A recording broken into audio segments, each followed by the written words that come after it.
आज हम आए हैं गाजियाबाद में भाजपा के वरिष्ठ नेता पंकज चांदनी, उनसे बात करते हैं यूपी इलेक्शन को लेकर। सर, यूपी में क्या लगता है, क्या माहौल है? देखिए, यूपी में पहले तो मैं आपके चैनल द्वारा सभी भाइयों को प्रणाम करूंगा। यूपी में मैं कुछ बोलूंगा तो लगेगा कि बीजेपी का मैं एक कार्यकर्ता हूँ, तो इसलिए आपको ऐसा लगेगा कि मैं बीजेपी की बड़ाई कर रहा हूँ या बीजेपी की सीट आएगी, मैं आपको लगेगा। ठीक है, हवाओं से पूछो, पेड़ों से पूछिए, पक्षियों से पूछिए, एक ही जवाब मिलेगा, बीजेपी। नहीं, यही बात बंगाल इलेक्शन में भी यही बातें चल रही थी 200 पार, लेकिन वहाँ देखिए, बंगाल इलेक्शन कुछ और था। कहाँ हम बंगाल में किस जगह थे और आज हम कहाँ आ गए बंगाल में, ये बहुत बड़ी हमारी सफलता। यूपी की इलेक्शन की ये है कि देखिए, जितना योगी जी ने काम किया है, ये आपने भी देखा होगा कि इतना कोई भी पार्टी का नेता निकल के तक नहीं आया। आज जब कोरोना महामारी थोड़ी कम हुई है, बहुत अच्छी बात है, तो आज सब नेता अपनी अपनी राजनीतिक रोटी सेकने आ गए। ये एक धरातल का काम हुआ है योगी जी द्वारा, जिसका मैसेज हर घर तक है। अब देखिए, हर पार्टी अपने को कहती है कि मैं मजबूत हूं, हमारी सरकार आएगी या हमारी मिलजुल के सरकार आएगी। मैं नहीं मानता, हमारी पार्टी का कोई तोड़ नहीं। देखिए, इतना साफ ध्येय किसी पार्टी का नहीं है, इतना साफ लक्ष्य किसी पार्टी का नहीं।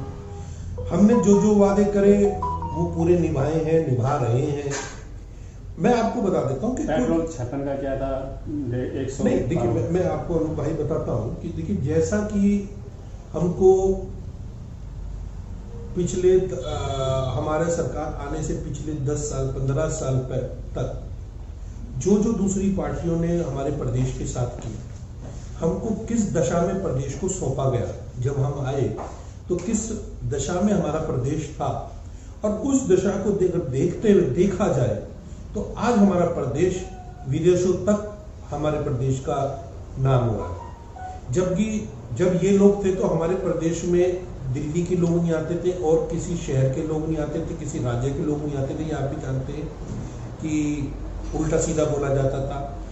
आज ऑस्ट्रेलिया तक हमारी तारीफ हो रही है, आज विदेशों तक हमारी तारीफ हो रही है। हमारे प्रदेश की तारीफ तो हो रही है ना। हाथरस केस देखा, रात को एक लड़की को जला दिया, और फिर राम मंदिर ट्रस्ट में 2 करोड़ों का घोटाला है, इससे भी तो विदेशों में डंका बज रहा है। नहीं, ठीक है, मैं आपको बताऊं, हाथरस केस आपने सुना भी होगा, फिर खुला भी था कि किसकी साजिश थी, कांग्रेस की। पूर्णतः कांग्रेस की साजिश थी, पूरी तरीके से वो खुला भी है। और मैं अभी पीछे भी मैंने आपसे कहा था कि राम मंदिर का जो घोटाले का है मामला है, ये सामने आएगा। ये योगी जी की और इतने बड़े बड़े साधु संतों की निगाहों में है, ये घोटाला हो नहीं सकता, ये मैं वादा करता हूं। और जब योगी जी खुद देख रहे हैं उसको, तो मतलब ही नहीं बनता। अब दूसरी पार्टी संजय सिंह के पास कोई काम तो रहा नहीं, इनकी पार्टी ने क्या कर दिया, दिल्ली को क्या बना दिया, तो अब इन्हें नई नई चीजें सूझ रही हैं। ये रोजाना एक घोटाला, एक ऐसी चीजें पेश करते हैं कि जिससे कि पार्टी की छवि धूल। तो मैंने अभी क्या कहा कि ये इसलिए बौखला रहे हैं क्योंकि इन्हें उत्तर प्रदेश नहीं, इन्हें उत्तराखंड भी दिख रहा है, इन्हें पंजाब भी दिख रहा है, इन्हें सब दिख रहा है कि इनके हाथ से सब जाएगा। जिस प्रकार से 7 महीने हो गए किसान आंदोलन चल रहा है, बीजेपी का विरोध चल रहा है, यूपी में भी, पंजाब में भी, हरियाणा में, उस हिसाब से लगता तो नहीं है कि यूपी में आए। मैं पहले भी एक बात कह चुका हूं कि देखिए, किसान भाई आंदोलन नहीं करते हैं, ये कुछ लोग दलाल बैठे हैं जो आंदोलन कर रहे हैं। ये आंदोलन नहीं है। मेरे पास, आप देखिए, मेरे पास अभी एक फोटो है, मैं आपको दिखा भी देता हूँ। ये किसान है? मैं आपको 1 सेकंड दिखा देता हूँ कि क्या ये आंदोलनकारी किसान है। किसान जो है, किसान के पास क्या समय रखा है। मैं किसान के इतने पक्ष में हूं, आप सोच नहीं सकते, लेकिन इन लोगों ने किसान भाइयों को बरगलाकर, और आज भी ये उनका भला नहीं सोच रहे, ये अपनी दलाली देख रहे और कुछ भी नहीं है। ये अपना उनका भला नहीं सोच रहे, उनका भला सोच रहे होते तो आज ये नौबत ना आती। और देखिए, जैसा कि सरकार ने इनको कहा था कि हम कुछ मुद्दों पे बात कर लेंगे, तो इसमें कोई बड़ी बात नहीं थी कि ये सब खत्म हो जाता। लेकिन इन कुछ दलालों ने, देखिए मैंने पहले भी कहा था कि इन दलालों को हटा दो, कोई मसला नहीं है। इन दलालों को आप हटा दीजिए, कोई भी मसला नहीं। 500 से ज़्यादा किसान यहाँ मारे जा चुके हैं, फिर भी आप कह रहे दलाल। भैया क्या कोई दलाल अपने, देख, ये मैं आपको फोटो दिखाना चाहता हूँ एक आपके कैमरे के द्वारा कि ये किसान आंदोलनकारी लेट रहा है।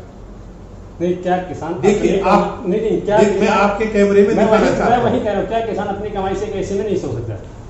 ये मेरे प्यारे भाई, मैं किसान की कमाई की बात नहीं कर रहा हूँ, किसान सबसे बड़ा रईस है। नहीं, बात ये है ना, क्या ऐसे में सोना नेताओं का अधिकार है? ये आप देखिए कि जहां आंदोलनकारी, जहां 500, अब ये बात करते हैं 500 किसानों के शहीद होने की, ये वहां एक आदमी एसी में लेट रहा है। क्या ये किसान? आप जानते हैं कि किसान दुनिया का सबसे रईस आदमी है। किसान वो दुनिया को रोटी देता है, दुनिया को खाने को देता है, हमें आपको उनके आगे हाथ फैलाना पड़ता है, और फैलाना चाहिए भी, क्योंकि वो अन्नदाता है, एक भगवान का रूप है। लेकिन उस भगवान को अगर आप बरगलाएंगे, उस भगवान की छवि खराब करेंगे, तो मैं कोई भी वो पार्टी हो, मैं उसके विरोध में। नहीं, छवि कहीं ना कहीं बीजेपी पार्टी ही खराब करी है। 2 दिन पहले भी एक वाल्मीकि समाज का नेता है, वहाँ जाता है और किसानों के स्टेज को कैप्चर करने की कोशिश करता है। तो ये एक 7 महीने से शांतिपूर्वक जो आंदोलन चल रहा है, देखिए उसको उकसाने का तो कोई प्रोपगेंडा नहीं। देखिए, उसके विषय में एक बात कहूँगा कि बहुत गलत हुआ जो भी हुआ। देखिए, वहाँ पर किसान लोग भी थे और बीजेपी के भी लोग थे, वाल्मीकि समाज के भी लोग थे, किसी के साथ भी कुछ भी दुर्घटना घट सकती थी। ये गलत हुआ, मैं ये मानता हूँ इस बात को कि गलत हुआ। हिंसा किसी भी चीज का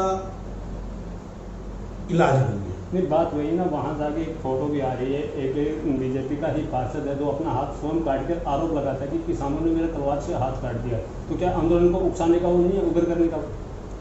देखिए, आपके पास फोटो है तो हो सकता है वो सच्चाई हो, मैं नकारूंगा नहीं, लेकिन मेरे सामने ये मुद्दा नहीं आया है, ना मेरे सामने कोई ऐसी फोटो आई है। हाँ, बीजेपी के लोगों को चोट बहुत जरूर लगी है, और जिसमें कि मैं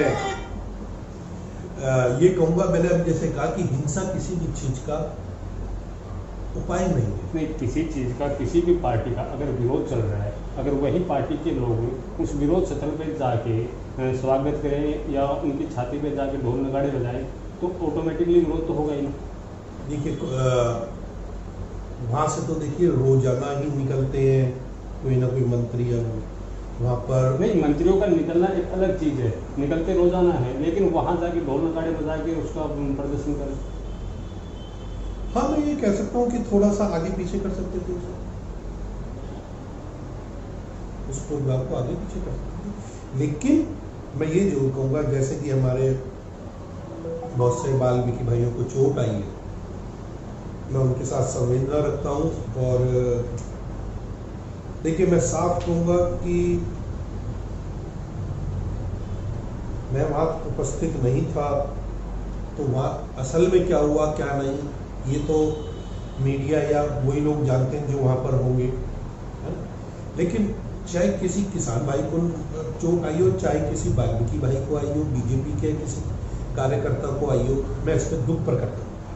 ये घटनाक्रम जिस दिन हुआ था, उसी दिन शाम के टाइम में फटफट से बीजेपी की महिला पदाधिकारी वहाँ आती है और मोदी जी, योगी जी पर अश्लील शब्दों की बौछार करते हुए आरोप लगाती है कि उन्होंने किसानों के साथ गलत किया है, और जो असली वैक्सीन है वो विदेशों में भेज दी है और नकली वैक्सीन हमें लगा रहे हैं। देखिए, ऐसा नहीं है, वो उनकी मुझे लगता है कि उनकी मानसिकता खराब हो गई होगी। असलियत बीजेपी में तब तक मानसिकता ठीक है। नहीं, बीजेपी, चाहे मैं तो मैं पहले भी मैं तो कभी हमेशा मैंने सच्चाई का साथ दिया, मैं हमेशा देखिए, आज राकेश टिकैत जी हैं, मैं राकेश टिकैत जी की हमारी पार्टी में नहीं है, एक किसान आंदोलन कर रहे हैं, मैं तब भी राकेश टिकैत जी कह रहा हूँ। मैं हमेशा इस चीज के खिलाफ हूँ कि किसी को गाली दी जाए। मैं हमेशा आपसे पहले भी क्या कहता है कि राजनीति राजनीति की जगह है, इंसानियत इंसानियत की जगह है, रिस्पेक्ट रिस्पेक्ट की जगह है। जो वाल्मीकि समाज के साथ हुआ या जो किसान भाइयों के साथ हुआ, मैं इसको भी गलत मान रहा हूँ। इसे आप समय की दुर्घटना समझ लीजिए, ये समय ऐसा था, लेकिन गलत हुआ। नहीं, अब यही तो हो रहा है ना कि अगर कोई भी बीजेपी का या केंद्र सरकार का विरोध करता है, किसी की मानसिकता गलत बता देते हैं, किसी को खालिस्तानी कह देते, किसी को पाकिस्तानी कह देते, किसी को देशद्रोही कह देते। देखो बाबू, ऐसा नहीं है, क्योंकि जिस प्रकार से 7-8 महीने हो चुके हैं आंदोलन को, आंदोलनकारियों में ही फूट पड़ चुकी है। कोई कहीं जा रहा है, कोई कहीं जा रहा है, कोई कहीं जा रहा है, आपने देखा होगा। मैं आपको एक चीज बताना चाहता हूं कि सब आदमी अपनी रोटी सेक रहे हैं, किसी को किसान की नहीं पड़ी, हर इंसान को राजनीति की लग रही है, राजनीति की पड़ रही है। मैं आज आपको बहुत, इस इंटरव्यू में आपको मैं साफ बोलता हूं कि किसान भाइयों की, किसी भी आंदोलनकार जो ये बैठे हुए किसानों के नेता बन रहे हैं, इनसे इनका किसी भी किसान भाई से कोई लेन देन नहीं है, सब उनका इस्तेमाल कर रहे हैं। अगर ये ना होते तो ये मामला ही खत्म हो गया होता। आपको मैं आज बहुत बड़ी बात बता रहा हूं, किसान भाइयों से डायरेक्ट अगर बात होती तो आज ये मामला खत्म हो गया होता। बात ये है, बगैर बात के कानून लेके आते नहीं। देखिए, कानून जैसे अभी कश्मीर का मुद्दे पे कानून था जो हटाया गया। देखिए, कानून हमेशा देश के भले के लिए आता है। अब जैसे कि आप मान लीजिए, देखिए मैं आपको एक छोटा सा उदाहरण देता हूँ। मोदी जी कानून लाए कश्मीर मुद्दे पे, कुछ दिन मोदी जी ने इन्हें सबको बुलाया भी। सब लोग कहते हैं कि वहां दोबारा वही कानून लगाया जाए, कानून दोबारा से बहाल किया जाए। क्या दिखाना चाहते हैं? मुफ्ती की जो बेटी है महबूबा, वो साहब कहती हैं कि पाकिस्तान से प्यार किया है। जिस लोगों को पाकिस्तानी परस्त या देश विरोधी करार देते हुए क्वारंटाइन कर लिया गया था, अरेस्ट कर लिया गया था, आज ऐसी क्या लोग बताएंगे जिनसे प्रधानमंत्री हाई लेवल की मीटिंग कर रहे हैं उन्हीं लोगों से। देख, यही तो बहुत बड़ी बात है कि इस मुद्दे को एक रूप गलत दिया गया। ये कितनी बड़ी बात है कि एक प्रधानमंत्री उन लोगों को अपने यहाँ बुला रहे हैं जो विरोध में है। अपने यहाँ नहीं बुला रहे, वो खुद कश्मीर जा रहे हैं, वो खुद भी जा रहे हैं और अपने यहाँ भी बुलाया था। जैसा कि अभी पीछे मीटिंग हुई थी, उमर अब्दुल्ला वगैरह सब आए थे, लेकिन उन्हें तब भी किससे प्यार आ रहा है? पाकिस्तान से प्यार आ रहा है। बाहर निकल के कहते हैं कि पाकिस्तान से बात क्यों नहीं करें? किस बात की बात करें पाकिस्तान से?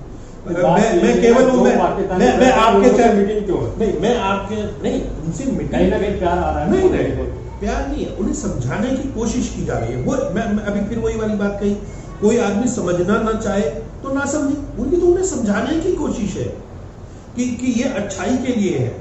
एक बात आप एक बताइए अनूप भाई, क्या आपका मन नहीं है कि मैं जाके कश्मीर में रहूं? क्यों नहीं रह सकते आप? वो देश का एक हिस्सा है।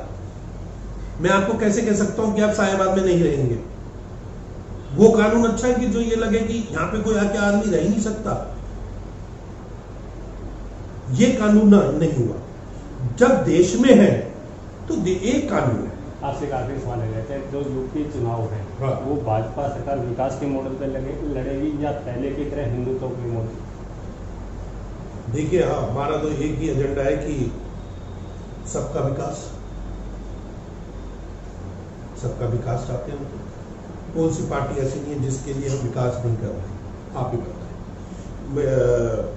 अभी आपने देखा सब आयोगों के चेयरमैन बन रहे हैं, धीरे सबको बना रहे हैं। और आप लगा लीजिए कोई विकास के मुद्दे पे लड़े जाएंगे या हिंदुत्व के मुद्दे पे?